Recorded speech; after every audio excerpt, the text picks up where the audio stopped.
뉴스룸 첫 소식은 JTBC의 마지막 여론조사 결과입니다. 선거일이 이제 일주일 앞으로 다가왔습니다. 내일부터는 여론조사를 해도 결과를 알릴 수 없게 돼 있습니다. 저희 마지막 조사에서 이재명, 윤석열 두 후보가 접전인 것으로 나타났습니다. 36.6%, 42.3% 오차 범위 안에 있습니다. 막판 양쪽의 지지층이 결집하고 있는 것으로 분석됩니다. 먼저 연지환 기자가 보도합니다. 여야 후보 4사람이 이번 대선에서 붙는다면 누구에게 투표할지 물었습니다. 이재명 더불어민주당 후보 36.6%, 윤석열 국민의힘 후보 42.3%, 오차 범위 안에서 윤 후보의 지지율이 5.7%포인트 더 높습니다. 심상정 정의당 후보는 2.9%, 안철수 국민의당 후보 6.7%입니다. 지난 조사에선 윤 후보가 오차 범위 밖에서 앞섰는데 격차가 줄었습니다.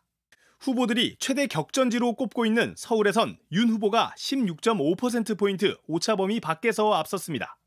인천 경기 지역은 초접전입니다. 이 후보는 올해 들어 처음 호남에서 70%를 넘었고 윤 후보도 대구 경북 지역에서 60%를 넘었습니다. 선거일이 다가오면서 지지층이 결집하고 있는 모양새입니다.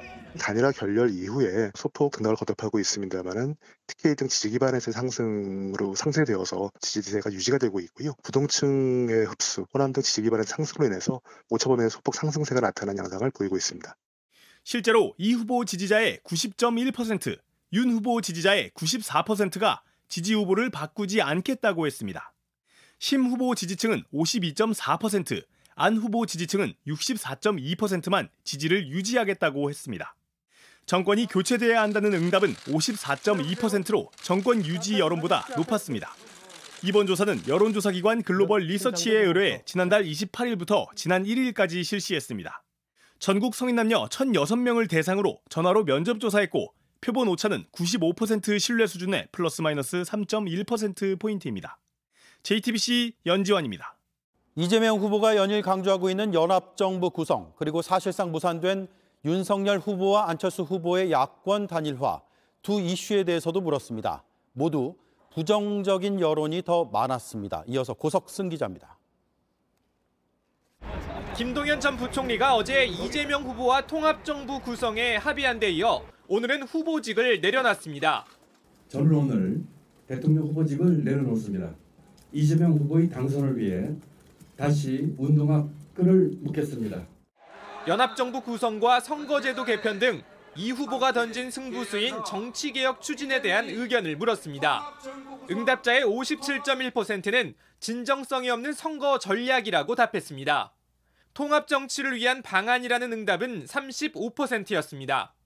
민주당에서 연합정부의 또 다른 대상으로 꼽고 있는 심상정 후보와 안철수 후보 지지층만 놓고 보면 진정성이 없다는 응답이 각각 66.7%, 68.4%였습니다.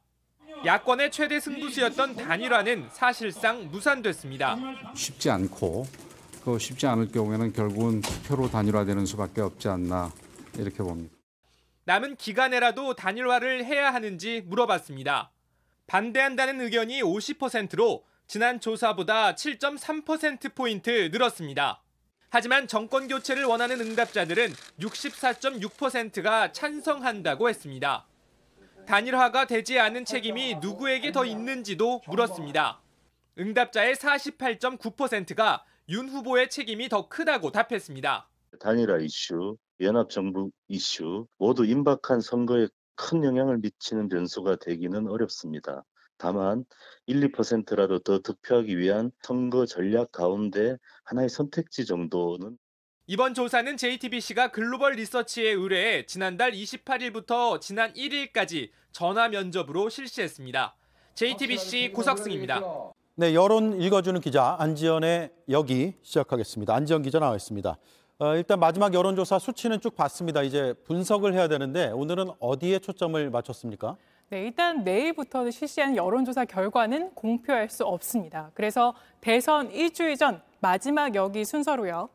오늘 따져본 여기는 일주일 뒤 승자의 조건입니다. 예. 먼저 현재 전체 지지율을 살펴보면요. JTBC 기준 윤 후보가 지지율에서는 소폭 앞서 있지만요. 보시는 것처럼 오차 범위 내에 있습니다. 여전히 어느 쪽이 우세하다고 할 수 없는 박빙 판세가 계속되고 있는 겁니다. 특히 양측 모두 승부처를 꼽는 중도층을 보면요. 38대 38 동률을 기록했습니다. 예. 그야말로 초접전, 초박빙인데 양쪽 캠프 얘기도 들어봤습니까? 네, 양쪽 캠프한테 물어봤더니요. 일단 현재 판세 박빙이라는 진단은 같았는데요. 다만 민주당에서는요. 이 후보의 상승세에 주목하고 있었습니다. 예. 실제로 야권 단일화가 무산된 뒤에 흐름이 조금씩 바뀌긴 했는데요. 먼저 전체 지지율 보면요. 이 후보가 이번 주에 오차 범위 내로 추격을 했고요. 또 다른 지표, 누가 당선될 것 같은지 묻는 예상 지표에서도 지난 조사에서 보시는 것처럼 17%포인트나 뒤져 있었지만 이번에 오차 범위 내로 좁힌 상황입니다. 또 다른 지표입니다. 누가 선거운동을 잘했는지 묻는 선거운동 평가 항목에서도요.